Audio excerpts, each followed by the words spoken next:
Hey everybody, and welcome to the Wands and Daggers show. I'm David, and this is my good friend Joe. And today we're talking some Dungeons & Dragons 5th edition. And Joe's about to tell us about some magic items that not everybody might know about. Yeah, so something that I've always liked as a DM is to pull a little more obscure, non-combat related items and throw into the game. And I highly even recommend searching for some of those and creating a separate chart for a random roll to give your party. So that these are typically items that you'll never have to worry about being OP in a fight, but are really fun for them to use in non-combat situations. Especially this first one, the Ever-Smoking Bottle. The Ever-Smoking Bottle? What's that, Joe? It's a small bottle, think like a potion bottle, I don't know. It actually looks like that one. That looks like that one, okay. When you uncork it, it creates a ring of smoke in a 60-foot radius. Everything is heavily obscured. It increases its radius by 10 feet every minute until it reaches a maximum of 120-foot radius. Okay. So it's really fun, especially if you think of using it in like some sort of city aspect to try to create a distraction for a heist or something like that. You go over to a different spot, maybe a different high priority target that you want to distract the guards and bring them to. You open that bottle, you set it down, and you just leave. All of a sudden, there's just this entire area is just smoking, and that just can't be ignored. Absolutely. Okay, so does the cloud follow the bottle? Like, do you have to leave the bottle there while the cloud is there? Yeah. So the center of the radius is always where the bottle is. Okay. So if you were traveling, the cloud would follow you. Yes. Next one is an item that I personally use in the campaign is the Deck of Illusions. Deck of Illusions. Joe, tell me all about that. It is a deck of cards having 34 cards. The card is drawn at random, and you can use an action to draw a card from the deck and throw it in a position on the ground within 30 feet of you. It'll make an illusion of a random monster based on what the card you drew was. Okay. What kind of monsters are in the chart? You got great things, as in like you could summon a goblin and feel awful that you even wasted this item, because these do not replenish. When you use the card, it's gone. Oh, really? Okay. Yeah. Okay. But then you're gonna get a clutch moment where you pull out a red dragon card and you just terrify whoever you're fighting. Oh man, that does sound like a lot of fun, because you know absolutely what's going to happen with that is that you're going to be in the middle of a fight where like you need a really good one. You're going to get the goblin card, and then like you're just gonna so you're going to be trying to like just demonstrate to somebody how the object works, and they'll be like, well, prove it to me, and then you'll draw a card just to prove to them that the deck actually works, and that's when you get the red dragon. Okay, I don't know how this scenario would come up, but if the party were ever in a scenario where they had to just like trick somebody into doing something suicidal, right? You go up to the guy and like, here's this cards. This cards will summon you an army of people to fight for you, and you demonstrate it, and they think it's real, and you give it to them, and then you send them off to like go attack some fortress by themselves, and they're all like, I've got this army, and they go whoosh, whoosh, whoosh. They summon all these creatures to fight for them, like foolishly thinking that they can summon creatures, and they have no idea that they're just summoning illusions.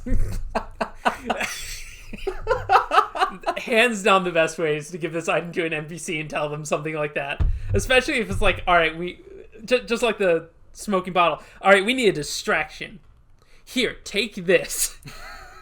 You're integral to this plan for storming the castle. We have to get to the necromancer inside. Throwing down this card will summon a red dragon. Only if you stand your ground and announce yourself to them. At this point, it doesn't matter what he draws and throws. He's becoming a threat by the fact of what he's speaking, you have this NPC shouting.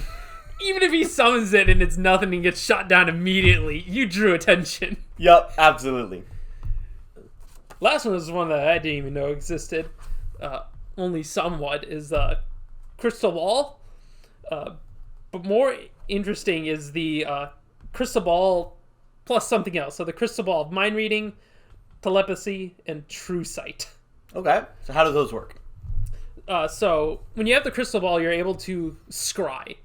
If you have a crystal ball of mind reading, you're able to read someone's mind that you're focusing your scry on.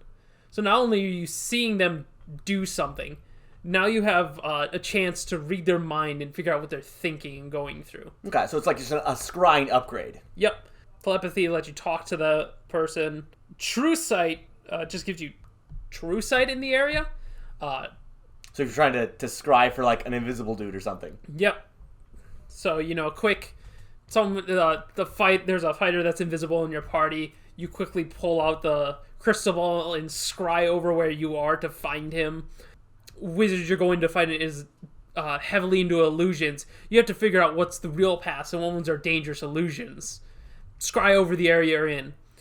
The reason why I find this one really good is it really brings up the idea of taking non-combat spells as a wizard. Mm-hmm. You give this to a group of people who only go straight combat, only go for numbers, and they'll start to see more of a benefit in reconnaissance and taking a little more niche spells like scrying. So with this, do you have to give it to a wizard who would have the ability to scry, or could you give this to a fighter? Yep, so this only requires attunement. Only requires attunement.